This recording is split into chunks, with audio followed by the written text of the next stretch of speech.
We are back on MorningLine on this Monday. Welcome back, everyone. Thanks for joining us. Nick Barris here with Allison Fields, a veterinarian. Absolutely. The number 737-7587. The phone line's open, getting started. This is our first show of the new year, and it's great to have you on to kick it off. Thanks. And I don't know if a lot of people now, some people have new pets as we speak. Absolutely. Those kids, my brother gave his children a puppy for Christmas. Actually, I take that back. Santa brought it. But my brother had to keep up with it for a bit because it wasn't Christmas yet.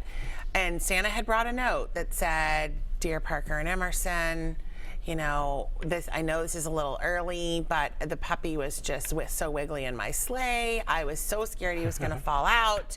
So he got dropped off about 4 days before Christmas. And my little brother managed to try to hide him for him, but Santa was right. That puppy was wiggly. So, people got pets for their children, and we've talked about this before. As long as they are ready and understand that they are going to be the primary caregivers for these pets and things like that, I think that's okay. It's those surprise pets as Christmas presents that don't usually work out so well. Surprise pets, like what? Hi, Nick. I just got you this kitten. Not a good idea. Right. They end up. If you wanted a kitten, I'm pretty sure you would have gotten a kitten. Right. Or I would have asked for it. Right. Beforehand. Right. All right. So when you get a dog or a kitten, first one, and it's something that was not unexpected. Maybe this is a good thing for people just starting. The first basic thing you want to do when you get the new pet is start a relationship with a veterinarian. Maybe one near your. Okay. If you got this pet from a breeder, they typically have a guarantee that you need to see the vet within the first 72 hours of having the pet to make sure that there's no obvious problems. I mean, there's a lot of things that can be wrong with animals that you can't see, hear, or touch. All we can do with a new kitten is look at it, feel it, listen to it. Pretty much. There's things that can hide. Especially with kittens, you don't have much of a background. Now, unless you're going with some type of real purebred type thing, is there much chance of you getting any information about a health history of these animals or their parents or anything like that? Well, now, if you from get the pound, them from you're not going to be able to. If you get it from, we call it the orphanage at our house. Yes, that's where our dog came from. Can you do genetic testing on a dog to find out exactly what's in it? Yes, we did that on our dog. That's cool. So to find out what's in it. We did. It's a test that is completely unnecessary for any medical reasons, but it's fun. It's around somewhere between $100 and $150, depending on your veterinarian. And I did it for my husband for his birthday because I didn't know what else to get him. Yeah, I was that's like, cool. I'll DNA test the dog. She came back lab boxer with a little bit of Vizsla and a little bit of Old English Bulldog. Interesting. Now, you could learn something, couldn't you, from that? I mean, absolutely. Based on the type of animal it is, what type of things it may face. Yes, and so with that's interesting. 2 of those, hip dysplasia's on the list, and she's not a ginormous dog, but it is helpful to know what the dog is made up of for propensity for certain diseases and things like that.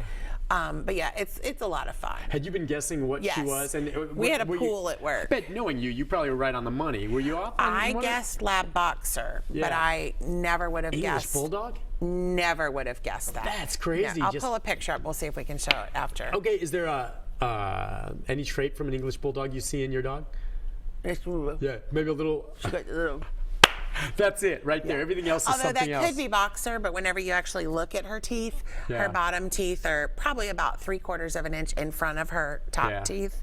So I think that's her Old English Bulldog. And then the Vizsla, which is a hunting dog, a pointing dog.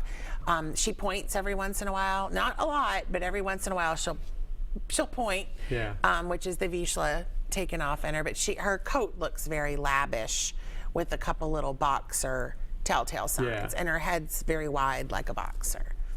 I think that's a cool gift. Yeah, it is fun. It's a fun present to do for people. We had a client who brought he went and dog napped his daughter's dog one year and brought her in, and we got blood and as a Christmas present for his daughter. Yeah. And so he got all the paperwork and stuff and then gave it to her for her Christmas present. I'm gonna remember that. So it really is fun. I mean, it's one of those things that if you happen to have extra money laying around that you don't know what to do with, that's a test to do. I mean, I would not do that instead of putting your dog on heartworm prevention or annual vaccinations. That's pets are a luxury item to begin with. Absolutely. That is a super luxury item. Absolutely. Okay, so I would imagine, what about chipping the dog?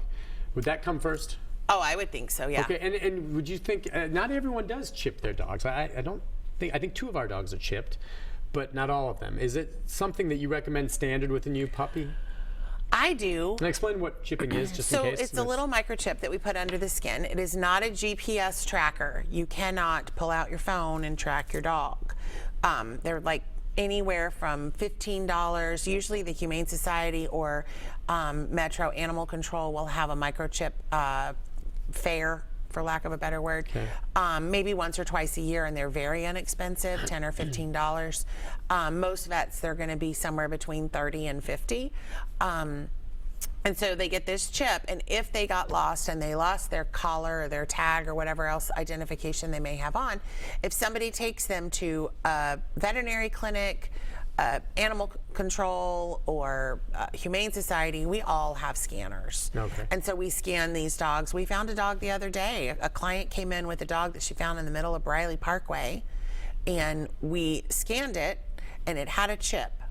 And the only information that was registered, this is the biggest problem with them, was the name and an old address. The chip was, we managed to track down the veterinarian because the chip number, the company knows who they sold those chips to.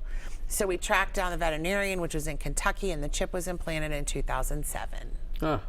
So the biggest problem with chips is humans, because they fail to register that chip. It's not like the chip knows who you are. We put the chip in, we give you the paperwork and say, you've got to do this. And by we, I mean the general veterinary world.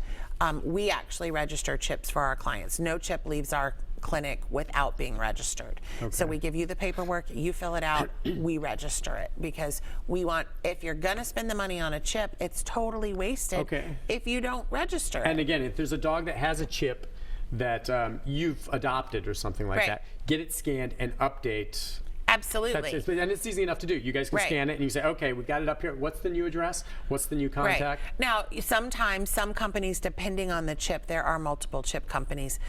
You may have to pay a nominal fee. Typically, it's around $20 to change all of the ownership stuff. If, let's say I adopted one of your dogs. You gave me one of your dogs and I wanted to change that.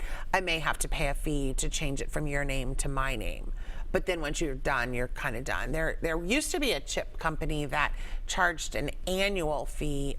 Most of them don't do that, and so I think that one's kind of. How much do you think chipping is? Anywhere from $30 to $50, depending on your vet. I mean, everybody's different. It depends on which brand they use and how much that was and what, you know. Yeah, but once you do it, it's that one-time fee. Yeah. It's not like you keep paying it. And then if your dog runs off, that's one way that it could be. It is dependent on someone taking your dog to a facility. Of course. That's not going to stop somebody who just found your dog, thinks it's really cute, is going to keep it. Right. We don't scan as vets, we don't scan every dog that walks through the door. They say, oh, we found this dog, 5 years ago, blah, blah, we've given it a home. I'm not going to say, well, I should probably scan it because maybe you stole this dog or maybe it's somebody else. I mean, that's a weird place to be. That's like going to get your oil changed and them asking you for the registration. Yeah. Is this really your car? Yeah, you don't do that. Right. But if people come in and say, I just found this dog, can you help me find its owners? The first thing we do is scan it. Hey, typically, where's the chip? It's usually implanted between the shoulder blades. Okay. So they can migrate a little bit. So we typically scan anywhere from the back of the head to the mid-abdomen and then even down the sides of the dog as well. And it's there. When it's in, is that something that's there forever? Yes. I mean, it's not going to wear out or not work? I actually removed one time.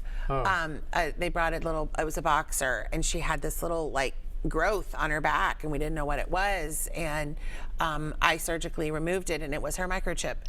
I've never seen one that migrated up to the skin. Yeah. And it did, and was trying to come out, and so we put another one in. Yeah. Because you can't put them back. Interesting. But aside from that, though, they stay there forever. They stay. All right, listen, let's take a break on that note. Back with more with Allison Fields. She's really nice. Right after this. Stay with us.